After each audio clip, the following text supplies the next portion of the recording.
Setiap manusia ingin menjadi orang-orang yang beruntung setiap saat dan dimanapun berada. Mereka berharap menjadi manusia-manusia yang bernasib mujur dan baik di alam fana ini. Dan pandangan mereka tentang keberuntungan dan kemujuran lebih berorientasi pada raihan materi-materi dunia dan selamat dari keburukan dan semua yang mereka takuti. Kalau ditanya, siapakah sebenarnya orang yang beruntung itu? Mungkin beberapa orang akan menjawab berbeda-beda. Tergantung orang-orang mengartikan kata beruntung itu apa. Ada yang bilang, orang yang beruntung ialah orang yang memiliki harta yang banyak, rumah mewah lagi megah, anak yang ditinggalkan, harta warisan yang banyak. Itulah orang-orang yang beruntung. Ada juga yang bilang, orang yang dapat undian dan kaya mendadak. Masih banyak yang beranggapan bahwa keberuntungan berarti kaya harta. Apakah demikian hakikat keberuntungan dan nasib baik? Bagaimana pandangan Rasulullah Shallallahu Alaihi Wasallam tentang orang-orang yang beruntung itu? Rasulullah Muhammad Shallallahu Alaihi Wasallam telah menerangkan karakter orang-orang yang memperoleh keberuntungan dan menjadi manusia-manusia yang bernasib mujur.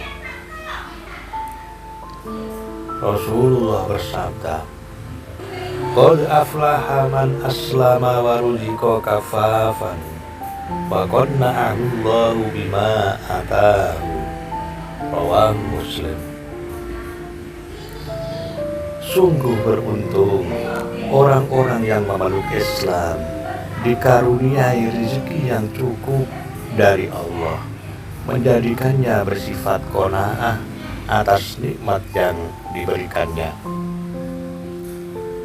Berdasarkan petunjuk di atas, Rasulullah Shallallahu Alaihi Wasallam menetapkan bagi orang-orang yang memegang 3 karakter tersebut, sebab 3 sifat tersebut telah memadukan kebaikan agama dan dunia.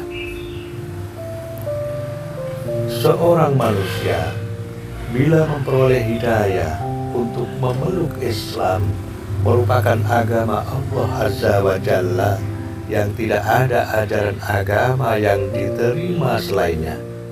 Ia telah memiliki kunci untuk memperoleh pahala dan selamat dari siksa.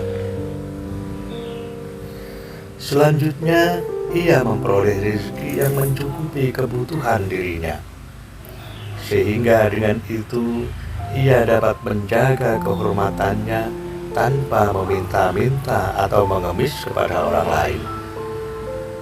Lalu Allah Subhanahu wa Ta'ala menyempurnakan rahmat bagi dirinya dengan menjadikan manusia yang bersifat qanaah, yakni orang yang ridho dengan rezeki yang Allah Subhanahu wa Ta'ala berikan kepadanya.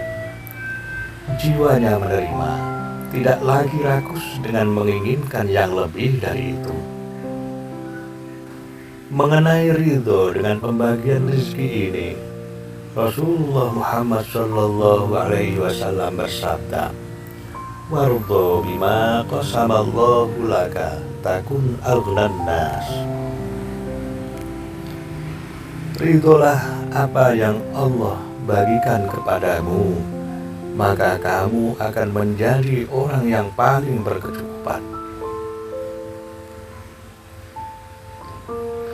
Orang yang telah memperoleh 3 hal ini, ia telah mendapatkan kebaikan dunia dan akhirat.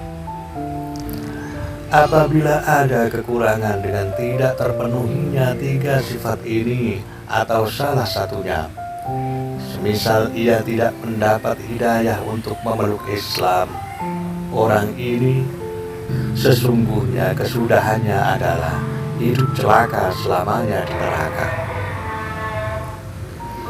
Atau orang tersebut sudah memeluk Islam, namun ia diuji dengan kekurangan harta yang menyebabkannya lupa kepada Allah Azza wa Jalla, sehingga memforsir seluruh tenaganya untuk bekerja dan bekerja, atau kekayaan yang menjadikannya melakukan melampaui batas. Dua keadaan ini berbahaya dan lubang kelemahan yang besar bagi orang itu.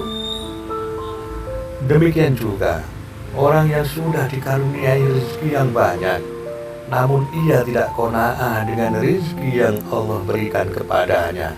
Orang ini adalah orang yang berhati dan berjiwa miskin. Sesungguhnya kekayaan hakiki itu bukanlah karena melimpahnya materi. Kekayaan hakiki adalah kecukupan yang ada di dalam hati. Berapa banyak pemilik kekayaan yang melimpah ruah, tetapi hatinya merasa kekurangan dan tetap merasa kecewa. Dan sebaliknya, berapa banyak orang yang miskin dalam segi materi, akan tetapi hatinya kaya. Ia ridho dan menerima rezeki bagian dari Allah Subhanahu wa Ta'ala dengan qanaah.